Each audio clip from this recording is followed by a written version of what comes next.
नमस्कार दोस्तों, स्वागत है आपका आपके अपने चैनल शिक्षा की ज्योति ऑल क्लासेस पर। तो आप लोग कैसे हैं? उम्मीद है आप सभी ठीक ठाक होंगे, ठीक है, और अपनी पढ़ाई में लगे हुए होंगे। इसके अलावा आप सभी से क्षमा मांगती हूँ क्योंकि काफ़ी दिन से कोई भी वीडियो मैं चैनल पर नहीं अपलोड कर पाई हूँ, क्योंकि कई बार हो जाता है कि कुछ ऐसे कारण बन जाते हैं। आप मुझे फॉलो करते हैं तो आज मैं आपको कुछ बातें अपने बारे में बता दूं, ताकि मतलब कि आप क्लियरली आप समझ पाएँ कि क्या दिक्कत हो सकती है। जैसे आप हैं मैं भी वैसी ही हूँ, ठीक है। आपको पता है कि हरियाणा में टीचर वैकेंसी निकले हुए कितना समय हो चुका है। अब जाके उम्मीद की एक किरण आई है कि हाँ, वैकेंसी निकल रही है। इसके अलावा आपको पता है कि 2-3 महीने पहले कौशल रोज़गार निगम के थ्रू टीचर वैकेंसी निकली हुई थी, ठीक है, और उसी में ही मेरी सिलेक्शन हुई है।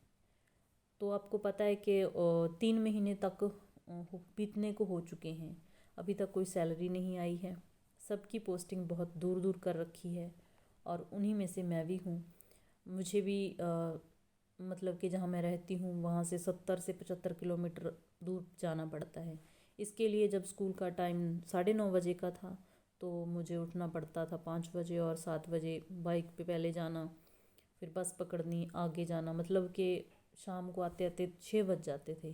फिर आपको पता ही है कि एक गृहिणी को अपना किचन संभालना होता है, बच्चे संभालने होते हैं, तो मतलब बाद में शरीर जवाब दे देता था। फिर भी मैंने जितनी मुझसे हो सका मैंने वीडियो अपलोड की, ठीक है। अब जैसे 23 तारीख से समय चेंज हो गया है, 8 बजे का हो गया है। अब भी मुझे 4 बजे बिस्तर छोड़ना पड़ता है, फिर रेडी होके जाना, ठीक है। लेकिन अब चाहे कुछ भी हो जाए, आंधी आए तूफान आए, हम लोग अच्छे से तैयारी करेंगे। बस कुछ दिनों की व्यस्तता ऐसे चल रही थी कि आपको पता ही है कि 11th 9th और 10th के भी एग्ज़ाम आ गए थे, इसीलिए क्लास बन ही नहीं पाई, ठीक है। उसके लिए दोबारा से मैं आपको माफ़ी मांगती हूँ आपसे, क्योंकि आप लोग मुझसे जुड़े हैं तो उम्मीद रखते हैं कि कुछ ना कुछ आपको पढ़ने को मिलेगा, ठीक है। तो अब हम कुछ भी ऐसा नहीं करेंगे कि हमारी तैयारी में कोई फ़र्क पड़े, क्योंकि एग्ज़ाम चाहे जब भी हो हमें तो अपनी ओर से तैयार होना चाहिए। जैसे कि एक बॉर्डर पर कोई सैनिक खड़ा है, वो ये सोच के हथियार अपना रख दे कि अभी तो दुश्मन नहीं आ रहा, तो क्या उसका बनेगा जब अचानक से दुश्मन आ जाएगा, ठीक है। तो हमें तो अपनी तरफ से पूरी तरह से तैयार रहना चाहिए। इसके साथ ही मैं सोचती हूँ कि हमने सब्जेक्ट तो पढ़ना ही है, हमें हिंदी तो पढ़नी है, अच्छे से पढ़नी है, व्याकरण पढ़नी है, जिसमें जो शब्दकोश वाला भाग है वो काफ़ी पूछा जाता है और उसमें कन्फ्यूज़न भी बहुत रहती है, जैसे पर्यायवाची, विलोम, ये वगैरह, उपसर्ग, प्रत्यय, ये चीज़ें आती हैं, ये आती हैं, ठीक है।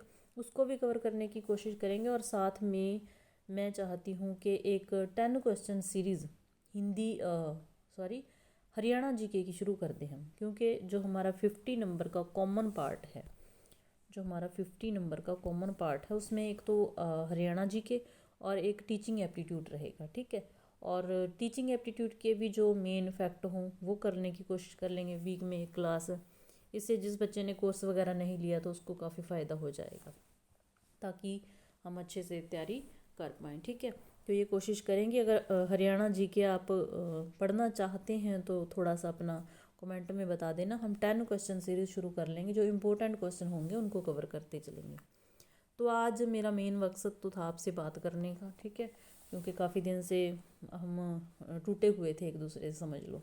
तो एक छोटी सी क्लास भी लेके आई हूँ, बाल मुकुंद गुप्त के बारे में हम कुछ चीज़ें जान लेंगे, क्योंकि हमने तैयारी इस प्रकार से करनी है कि जो साहित्य में लेखक का योगदान है, मतलब एनसीईआरटी के जो लेखक हैं उनका साहित्य में जितना भी योगदान है उन सबको देखना है। क्योंकि जो केवीएस का पेपर था ना, वो बिल्कुल ही कैसा था हमारा, मतलब कि बिल्कुल ही अपने सिलेबस पर आधारित था, कुछ क्वेश्चन को छोड़ के, लेकिन उसका लेवल बिल्कुल सही था, व्याकरण वगैरह सब कुछ सही थी।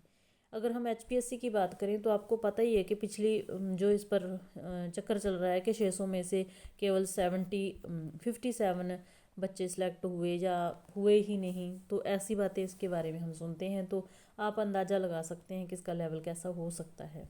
ये डराने वाली बात नहीं है, हमें मतलब कि पूरी तरह से तैयार रहना चाहिए। बाकी जो शायद 50% वाली सिचुएशन है वो ख़त्म हो जाए तो आप सभी बच्चों को बहुत फ़ायदा होने वाला है, क्योंकि पहले ही एचटेट पास किया है। एचटेट पास करना कोई आसान बात नहीं है। एलिजिबल तो हम उसमें हो चुके हैं। अब तो बस मतलब कि हमारे सब्जेक्ट का देखना चाहिए जो सही में बात है, ठीक है। तो चलो ये तो हुई सरकार की बात है, क्या करती है क्या नहीं करती, लेकिन हमें तो अपने आप को पूरी तरह से तैयार रखना है। तो अब काफ़ी बातें हो गई, ठीक है। तो अब हम देख लेते हैं कि बाल मुकुंद गुप्त के बारे में क्या क्या फैक्ट हैं। जो मेनली थे वो मैंने कवर करने की कोशिश की है, और जो क्वेश्चन आंसर सीरीज़ है वो तो हम लगातार पढ़ते रहेंगे। आप भी उनको एक कॉपी में लिखते जाना ताकि रिवीजन करनी आसान हो जाए। पीडीएफ वगैरह कई बार बच्चों में नहीं प्रोवाइड करवा पाती, ठीक है। मैं कोई बड़ी यूट्यूबर तो नहीं हूँ, आपको पता ही है कि इतना ही हो पाता है, ठीक है। तो शुरू कर लेते हैं। बाल मुकुंद गुप्त, इनका जन्म हुआ 1865 में। कहाँ हुआ था? ग्राम गुड़ियानी, ये नए का थोड़ा सा स्पेस रह गया इसमें, गुड़ियानी है, गांव गुड़ियानी है, जिला रोहतक और हरियाणा। सबसे पहली बात तो इसमें आपको ये याद रखनी है कि बाल मुकुंद गुप्त का संबंध हरियाणा से था, और हम हरियाणा के पेपर की तैयारी कर रहे हैं तो ये इसके लिए ये काफ़ी महत्वपूर्ण हो सकता है, पूछा जा सकता है, ठीक है। इसके अलावा इन्होंने संपादन किया, किस किस का किया? अखबार चुनार, हिंदुस्तान, हिंदी वंगवासी और भारत मित्र। एक एक शब्द आपने याद करके चलना है, ठीक है। एक एक शब्द, कुछ भी पूछा जा सकता है। यहाँ ये 4 है ना, ये संपादन इनके, एक अलग से डाल के ये पूछ लेंगे कि कौन सा संपादन बाल मुकुंद गुप्त का नहीं है, हमें नहीं पता, ये कुछ भी पूछ सकते हैं, तो आपको ध्यान रखना है। आगे इनकी रचनाएं हैं। शिव शंभू के चिट्ठे हैं, चिट्ठे और खत हैं, खेल तमाशा है। मेनली ये 3 ही रचनाएं आपने अच्छे से याद रखनी है। शिव शंभू के चिट्ठे, चिट्ठे और खत और खेल तमाशा, ठीक है।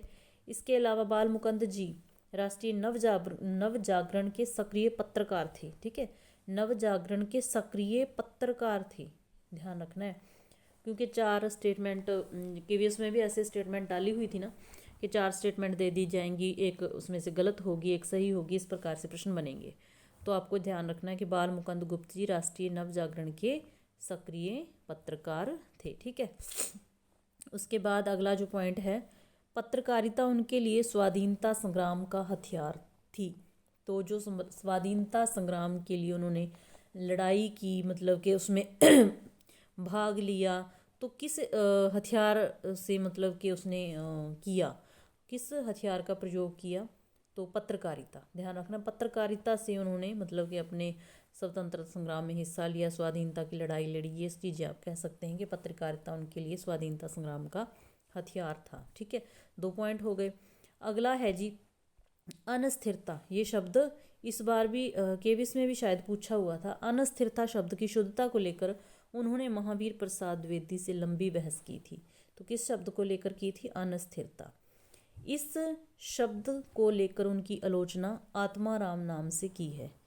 आत्मा राम, ठीक है। ये एनसीईआरटी में नहीं दिया हुआ है कि उन्होंने इस शब्द को लेकर आलोचना, उनकी जो आलोचना है वो कौन सी है? तो आत्मा राम, ठीक है, ध्यान रखना है। उसके बाद है बाल मुकुंद गुप्त के निबंध गुप्त निबंधावली शीर्षक से प्रकाशित हुए।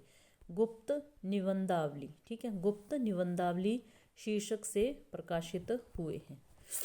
आज भी मेरे को बस जुकाम हो पड़ा है।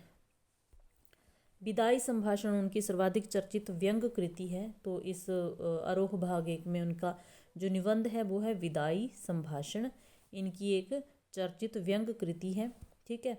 शिव शंभू के चिट्ठे का एक अंश है। तो ये किसका अंश है? शिव शंभू के चिट्ठे का एक अंश है। कौन सा? विदाई संभाषण, ठीक है, एक व्यंग कृति है।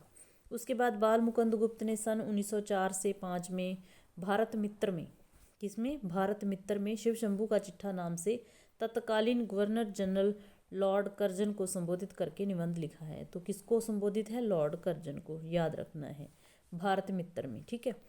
आगे है जी बाल मुकुंद की एक उक्ति है, काफ़ी महत्वपूर्ण है, याद रखनी है, ये पूछी जा सकती है। बड़ी धूम से टेसू आए, लड़के लाड़ी साथ लगाए, होगा दिल्ली में दरबार, सुनकर चौंक पड़ा संसार, ठीक है। ये आपने याद रखनी है, इस पंक्ति को नोट कर लेना है। उसके बाद आचार्य महावीर प्रसाद द्विवेदी ने लिखा है। तो ये किसने किसके बारे में क्या लिखा है, ये भी प्रश्न बनते हैं। आचार्य महावीर प्रसाद द्विवेदी ने लिखा है, अच्छी हिंदी बस एक व्यक्ति लिखता था जिसका नाम था बाल मुकुंद गुप्त। तो ये किसने? महावीर प्रसाद द्विवेदी ने किसके बारे में कहा है? बाल मुकुंद गुप्त के बारे में कहा है, ठीक है। इतनी चीज़ें आप इनके बारे में याद रख लीजिए। इसके अलावा कुछ ज़्यादा इनके बारे में है नहीं है। यहाँ से प्रश्न बन जाएगा अगर कोई प्रश्न इनसे पूछा जाएगा। तो उम्मीद है आपको ये छोटी सी क्लास अच्छी लगी होगी। कुछ मैंने अपनी प्रॉब्लम आपसे शेयर की, ठीक है। और हरियाणा जीके के बारे में आप अपना सुझाव ज़रूर दीजिएगा कि आप पढ़ना चाहते हैं या आपने ऑलरेडी पढ़ चुके हैं, ठीक है। तो मिलते हैं नेक्स्ट क्लास में, तब तक के लिए बाय, धन्यवाद।